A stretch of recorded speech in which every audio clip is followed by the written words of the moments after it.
What's up, everybody? I'm Yogi Chris, Pimpin' Yogi, PH, motherfucking D, at Base One Stoic Temple here, San Jose, California.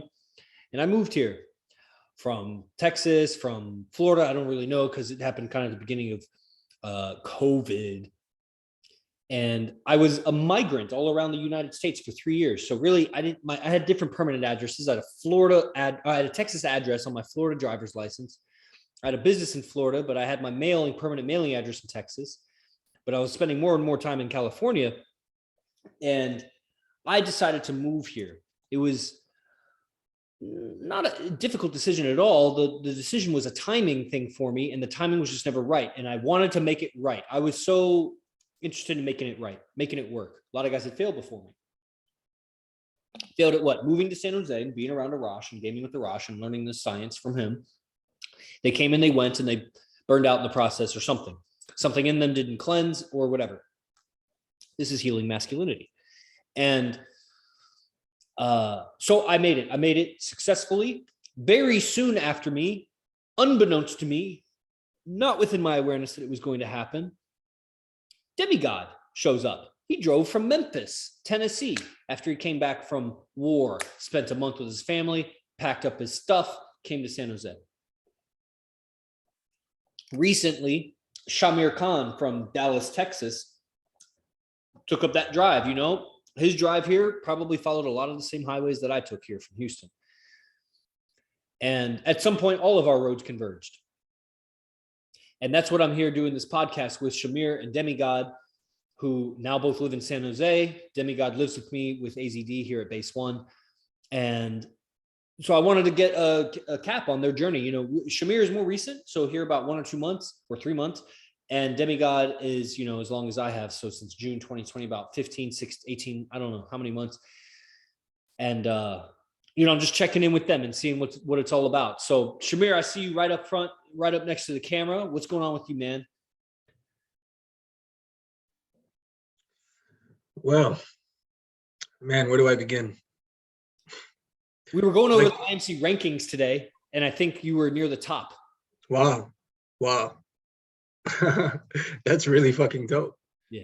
I mean, look, like you were saying, it wasn't a difficult decision to move out here, you know? Well, like, yeah, it was a matter of all your stuff in your car and you drove here. Exactly. And it was very easy for me. I mean, the second that I stepped in front of Arash and attended a live event, like, I mean, it was just so clear to me that this was the path that I needed to take. It's very interesting because your first live event was June 2020. Mm-hmm. Quartez's first live event, Demigod's first live event was July 2020. You guys both packed up your stuff and moved out here. Did you have a job when you came here? When I came here the first time, I believe I had just stopped waiting tables because COVID had started and restaurants kind of got shut down. Yeah. So I wasn't working during that time. That was a long time ago. Oh, I guess you did kind of live around here for a few months doing petitioning and stuff. Mm-hmm. Yeah. Yeah. Forgot about that. But that was still kind of migrating here and there, staying in Airbnbs for like a week or two here or there. Yeah, I was still very much, I mean, I feel like earning my position during that time, you know? Mm-hmm. Like it was the beginning of the beast process. For anybody who's not familiar, there was a process where what are now called the warrior fighting monks of IMC. We were waking up very early in the morning, studying stoicism every single day. Say it again. How early? How early, bro? From 2 to 5 a.m. Anywhere between 2 to 5 a.m. Yep, 2 to 5. That's fucking unheard of. Every day. In normal society. We were reading stoicism, taking cold showers. We had an extensive calisthenics routine, and we were doing what I guess you could call as imagination exercises to create a certain kind of character that could handle any little problems that would arise throughout the day. Now that sounds kind of small the way that I'm saying it, but when I began on that process, I realized, like, bro, nothing else is real when you're not on this process, you know? Like everything else really is an illusion. Anything that my parents were pushing on me, anything that my friends were trying to get me to do, like none of it mattered to me when I was doing this. And it was a process for me of just slowly weeding those people. Well, really, it wasn't slow. I weeded those people out very quickly when I realized that they weren't with what I'm doing. Mm. right? Because I saw the truth, and when I saw that they didn't see the truth, man, like I had to make a decision. He became a religious man. Very much so. Right on, right on. Well, we'll fast forward in a minute to present time where you moved here. And I just want to check in with Demigod real quick and what it's been like for you, man. If there's a way to summarize it in some way, it's hard to ignore really the where you come from, really, and that transition from war on a ship to home for a month to moving out here, and then the growth or whatever's changed with you since being here. But how would you describe it? For me, the transition was incredible, amazing, and definitely worth it. And, sometimes you just gotta put action behind things and go for what you want in life, because you got too many people that just sit by or sit on the sidelines. So I knew that once I got back from war, especially after almost dying out there, it's like, there's no way I'm not going to meet AZD in this lifetime. Mm-hmm. So when I got off the ship, I told my family, like, I'm gonna spend this month here because y'all family. But after that, I'm packing everything and I'm going to Cali. And my original idea was actually I was going to go to Oakland, because Oakland I could afford on my own. But I don't know, maybe it was talking to you. I literally don't know what was the transition from Oakland to San Jose, but whatever it was, I just came to San Jose. And yeah, we linked up and things have just been phenomenal since then. Yeah, I think somewhere on the drive, maybe, or whatever, I kind of pushed you into living with us or something like that. You know what? Because I don't want to mention any names, but y'all had two people that backed out that was supposed to actually base up. And I was like... They didn't back out, actually. AZD kicked them off the project. It was Susie and Brian Casella. They were going to share a room. They were going to but we couldn't find 6 bedrooms. And because they were just going to come in for like a weekend or whatever, AZD was just like, forget about them. And we just forgot about them. I don't even think I brought it up to them. They just forgot about it too. So wasn't that committed, maybe. Maybe I did tell them. I don't remember. So, and I know that you also, when you originally were talking to me about being on the show again, because I know you got a busy work schedule. It's difficult because I'm non-negotiable on this time, basically, is, I know you wanted to talk about the speed dating event. So, I mean, wow, talk about that journey from where you came from to, and I really res with that. That's the feeling, they were talking about how I came up with 25,000 for the event 2.5 years ago. And it was that, and I said, I gotta be like, it was that feeling. I don't know why. I don't know if it was something my dad said to me that's all ingrained in my brain or something about like death or whatever. But I was like, that same vibe of like, I almost died at war. Fuck, I feel weird saying the same vibe because I haven't been to war. I haven't almost died like that. I probably almost died a few times, but like not like that. And but that's something how you said that. That's what I was tapping into when I was like having to manifest that, because that had to be more important. The manifesting had to be more important than all the pain, all the struggle, all the complications, all the no's I would hear along the way of trying to come up with 25,000. Like, so there was something there, man. I'm like the same or something. And so yeah, I want to fast forward both of you guys because we got 15 minutes left. I want to fast forward Shamir, if you can. I don't know if there's some checkpoints you can get to, or just get to the part where you like move here and that transition. That's what I was really asking about. Like, did you have a job when you moved here? And then I'll go over to Demigod about, fast forward up to the speed dating event. So we got the front end and we're going to get the back end. We're going to sandwich their experience and what their transition's been like so that my audience gets a take. Because I'm old news. I'm old hat. I've been around for 6 years. I've told my story a bunch of times. And, but you guys, we all pilgrimaged here. Of all the guys here in San Jose, we're the guys that came from out of state and far from out of state. So what's up, Shamir? Did you have a job when you came here? When you moved here? I was doing deliveries, every now and then. When I first initially got out here, I made a decision that I wasn't going to jump back into the workforce having to follow COVID guidelines of any sort. And I was going to make my way around that however the fuck I could. Yeah. But it was when AZD told me, or not, he said to me in one of the live lectures, he said, Shamir, are you moving out here? And he didn't say to move out here. He just kind of asked me. And really for me, that was enough, for me to pack my bags and start the move. Yeah. You just needed to hear like moving out here. And you were like, okay. Yep. Yep, exactly. He could have said, "Don't move out here," and you're like, "Move out here?" Okay. Totally. So yeah, man, I started the drive, and I mean, like, the drive really wasn't difficult just because I knew what was at the other end of it, you know? Now, when I got out here, I didn't know that I'd be going out with AZD every weekend, watching him operate in these different social environments. I wasn't aware of that. You know, that was something that I realized after I'd gotten here, and he kind of said that. He's like, okay, now Shamir, you come out with us every weekend. So that was dope. I was just coming out here because I knew I wanted to be around this energy. You know, I mean, when you're around people from your past, like, it's a constant you pushing yourself to stay on this process. But when you're around the tribe, you know, like AZD was saying in lecture today, he said, we were raised to follow the morals of our family and to answer to our family. And bro, I didn't want to do that ever again in my life, you know? So now being here and being around you guys, like, I mean, nothing else matters to me besides this process and being out here and doing what I got to do to stay out here. So that's what it is. That's what it is.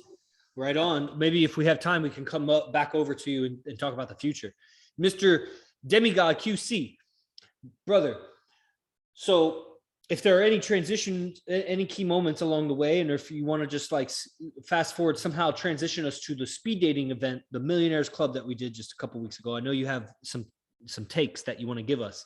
So however you want to get to that, Mike is yours, brother. I know we're limited on time, so I'll just go straight to it. I think that the speed dating event and the millionaire event, whatever we're calling it, is that if people did not make it, they have no idea what they missed, because I think it's absolutely worth it to be there, because it's a rich environment. And then for the guys who are learning this craft and this art, or for the guys who never experienced anything like that and who wants to learn, that is definitely a good place to be, to improve yourself and to actually, I guess, kind of sort of field test things and see where you are and see where you need to improve, because it's a truthful environment, and it's actually with honorable men as well as some good women there who will, what will be the word here? Give like good feedback and things like that. And it's just all honesty there. So if you're lacking in anything, you're going to find out there, and that way you can also improve yourself there.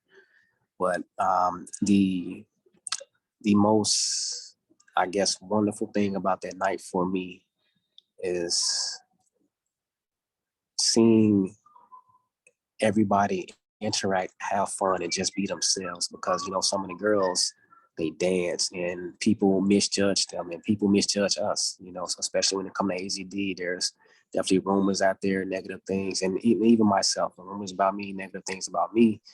And so, you know, when you put all that behind and you just really get to interact with the person and see who they truly are and get to know them despite the rumors or despite what you think about them, but actually sit down and have a conversation with them and see who they are behind the mask or behind the dancing. Because, you know, when they're dancing, they put on the mask. Sometimes we have masks at work. Sometimes I have to put on the mask. Yeah. And, you know, Everybody's got a mask, man. The strippers or the entertainers or whatever, they are just like, it's so just blunt and obvious and like just so obviously fake. But the thing is that everybody's got a mask, and you know, the problem with most people is they don't even know they have a mask. They're pretending like they don't have a mask. Like the stripper knows she's wearing a mask.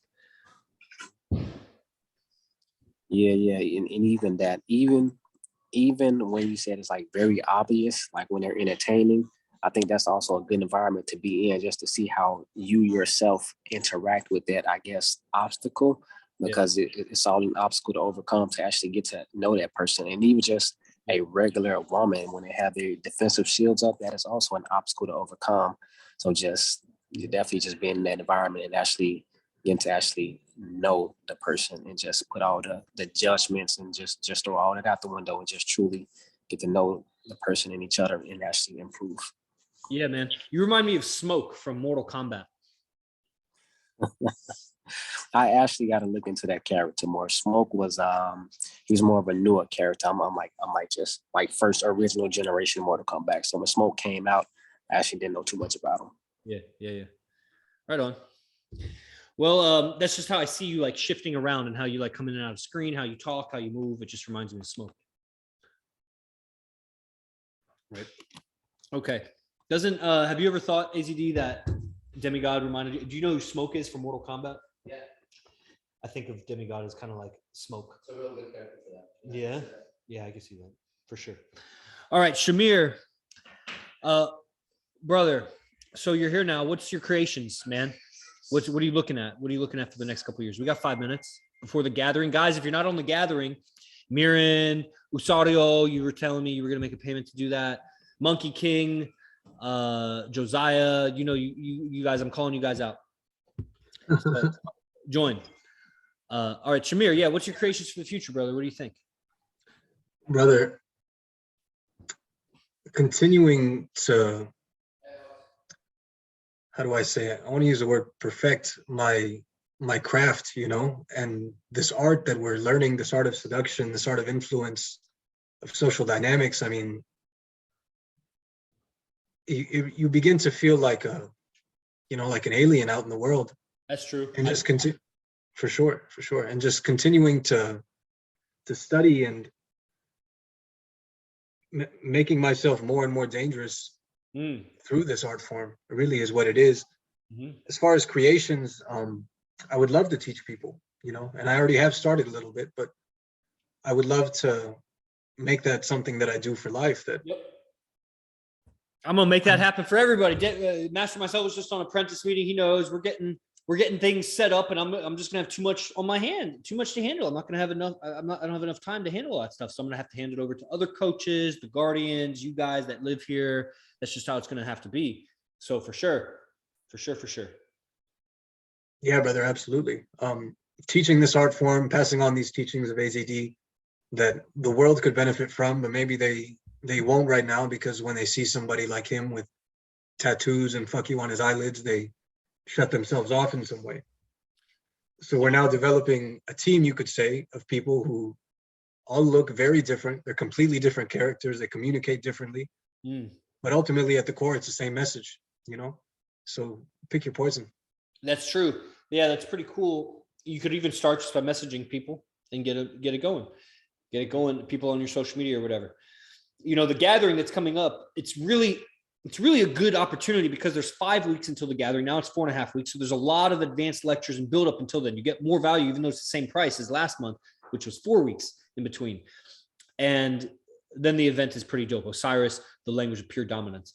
So that's, shortcutting your relationships basically, because there's some conclusion that you're getting to with you're conversing back and forth with her. There's getting to know her, but then there's a lot, as a guy, like I'm not fucking with the audience here. So, as a guy that you're doing a lot of deliberating back and forth, moving her mind, moving her emotions, talking to her in a way. You have your agenda. You want to get to know her. You want to enjoy the present moment, but you're also moving her down this line of pickup, of seduction. I've talked about it on past episodes or whatever. You're getting somewhere, even in the relationship, the situation, the language of pure dominance. Handle the moment frees up your time for future moments. So the better language you have to handle the moment, it's just going to free up that time for other relationships, for your job, for whatever. It's an efficiency of communication here from a level of power. Power, not the volume of your voice, but a power of your language and gestures. So Demigod, I want to hand it over to you, brother. What do you see, kind of just piggybacking on that, or if there's any last words that you want to say, brother? I know you always got something to say. Good old Yogi Chris. But something that Shamir mentioned is the art of seduction. And, just hearing that word now, it's such a small fraction to what's actually going on here in IMC Nation and what's actually going on with the teachings of AZD. Like, I think when we all originally got here, yes, the art of seduction was like the biggest thing, but now it's just such a small fraction of what's actually going on, because the biggest thing here is the character development. So I'm not really sure how to explain it, but it's literally, AZD used to say this all the time on Instagram, is that each day it gets better and better, and I truly feel like that every day we tap in, and then you see the memes of like the guy or the statue that's like chiseling themselves down and just making themselves better. I think that's like really the biggest thing that's going on here. And even though seduction is a part of it, it's nowhere near the correct phrase to explain what's actually going on here. Because we're literally bettering ourselves and just creating a better future and a better world. You're muted, Yogi Chris.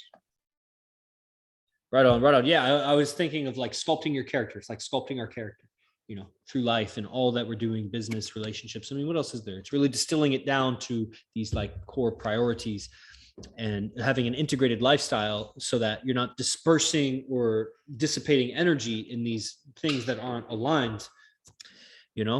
And there's a whole philosophy to it. You got to reorder your life from whatever chaos you're coming to this system from into, you know, this kind of a